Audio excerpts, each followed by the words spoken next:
के इशारे पर काम करते हैं। और आज भी जो 10,000 रुपया दिए हैं, 10,000 रुपया देने के बाद आप उनके साथ न्याय क्या करते हैं? नीट की छात्रा के साथ लगातार जो पटना में वाक़या हुए और उसमें एक भी अपराधी जो रसूखदार है वो पकड़े नहीं गए।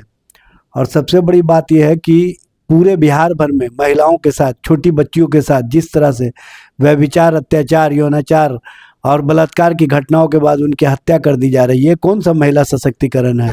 महिलाओं का सशक्तिकरण इसी तरह से होता है क्या कि उनके साथ यौनाचार हो, व्यभिचार हो, अत्याचार हो और उनको बलात्कार के बाद हत्या कर दी जाए, उनके परिवार को न्याय नहीं दी जाए, अभियुक्तों की गिरफ्तारी के नाम पर सरकार कहीं ना कहीं उनके ही परिवार को प्रताड़ित करती है जिनके परिवार के साथ इस तरह की घटनाएं होती हैं।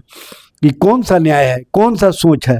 स्पष्ट रूप से बिहार में जो सरकार चल रही है ये सिर्फ और सिर्फ झूठ और जुमलेबाजी के आधार पर सरकार चल रही है।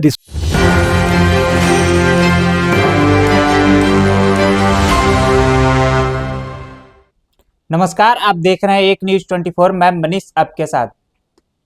माननीय मुख्यमंत्री नीतीश कुमार ने आज फिर से महिलाओं के खाते में 10-10 हजार रुपया दिए, जो कि महिला सशक्तिकरण को लेकर के है। हमारे साथ बातचीत करने के लिए राष्ट्रीय जनता दल के प्रवक्ता एजाज अहमद जी है।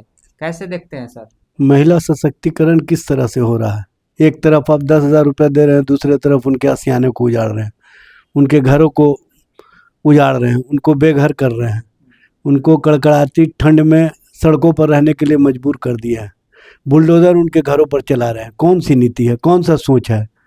ये स्पष्ट रूप से कहीं ना कहीं जो इन लोगों ने चुनाव के दौरान किया था और इसको चुनाव आयोग ने जो मान्यता दी थी, ये पूरी तरह से चुनाव आचार संहिता का उल्लंघन था। और इस मामले में चुनाव आयोग ने कोई कार्रवाई नहीं करके स्पष्ट रूप से बता दिया कि वो सत्ता पक्ष के इशारे पर काम करते हैं। और आज भी जो 10,000 रुपया दिए हैं, 10,000 रुपया देने के बाद आप उनके साथ न्याय क्या करते हैं? नीट की छात्रा के साथ लगातार जो पटना में वाक़या हुए और उसमें एक भी अपराधी जो रसूखदार है वो पकड़े नहीं गए।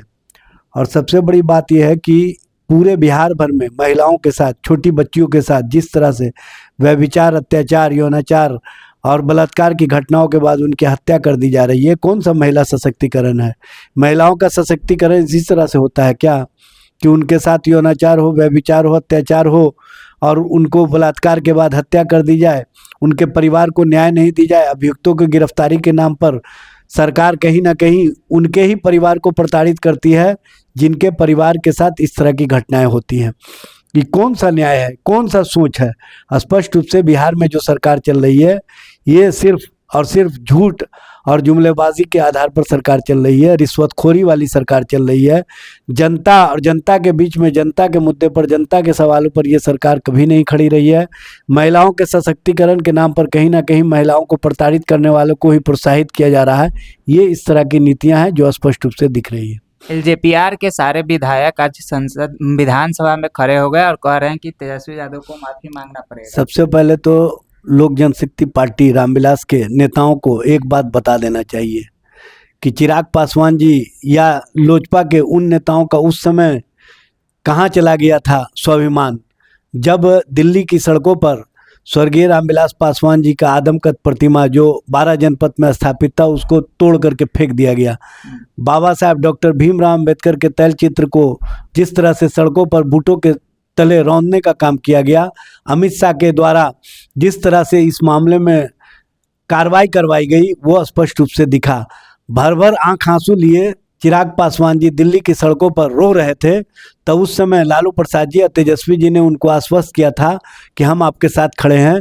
और रामविलास जी और उनके परिवार को जितना सम्मान लालू प्रसाद जी, तेजस्वी जी और राष्ट्रीय जनता दल ने दिया है, शायद उतना सम्मान किसी ने नहीं दिया होगा।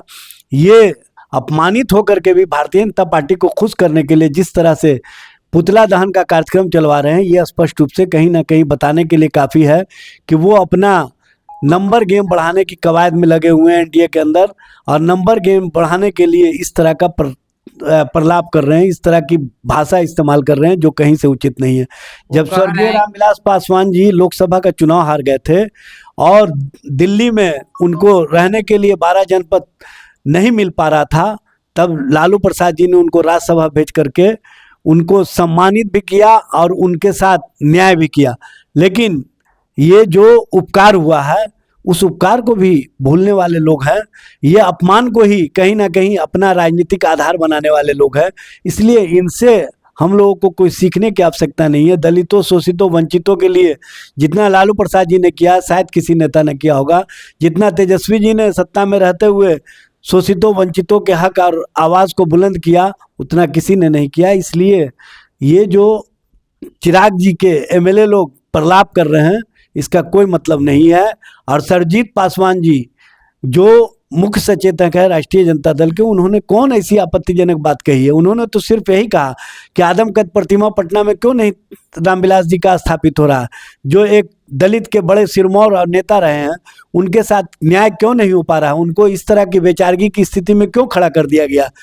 एनडीए के लोग सत्ता और सत्ता का मलाई तो खाते हैं, लेकिन स्वर्गीय रामविलास पासवान जी दलितों, शोषितों, वंचितों को सम्मान नहीं देते, उनको हक नहीं देते, उनको अधिकार नहीं देते हैं। यही तो सवाल खड़ा किए थे। इस सवालों पर जिस तरह से भारतीय जनता पार्टी के इशारे पर लोजपा रामविलास के विधायक और उनके नेता कर रहे हैं कार्य, ये स्पष्ट रूप से बताने के लिए काफ़ी है कि कहीं ना कहीं उन लोगों को पता है कि शोषित, वंचित, पीड़ित, आदिवासी, दलित समाज आज भी लालू प्रसाद और तेजस्वी जी को अपना नेता मानता है। इसीलिए इन लोगों को बेचैनी है। वो कह रहे हैं कि दलित को अपमान करने की कोशिश कर रहे हैं तेजस्वी। भाई मैं पूछना चाहता हूँ, जब स्वर्गीय रामविलास पासवान जी चुनाव में हार गए थे तो राज्यसभा भेजने का काम किसने किया? ये अपमान है कि सम्मान है? और जब स्वर्गीय रामविलास पासवान जी का निधन हो गया उसके बाद 12 जनपद खाली कराने के लिए किस तरह से उनके घरों के सामानों को फेंकवाने का काम किया गया, उनके आदमकद प्रतिमा को तोड़ करके दिल्ली की सड़कों पर फेंकवाने का काम किया गया, बाबा साहब को अपमानित करने का काम किया गया, तब इनका दलित और दलित के प्रति प्रेम कहाँ चला गया था? दरअसल ये लोग सत्ता और सत्ता के स्वार्थ में इतने अभिभूत हो चुके हैं कि इन लोगों को अपमान को भी कहीं ना कहीं सम्मान नजर आता है। तो ये उनका मामला है। लेकिन राष्ट्रीय जनता दल हमेशा स्वर्गीय रामविलास पासवान जी के परिवार को सम्मानित किया है और आगे भी हम दलित, शोषित, वंचित के हक और अधिकार की लड़ाई लड़ते रहेंगे। चलिए, तो आपने सारे सवालों का जवाब सुना। तो ऐसे ही तमाम खबरों के लिए बने रहें एक न्यूज़ 24 के साथ। मनीष कुमार की रिपोर्ट, पटना।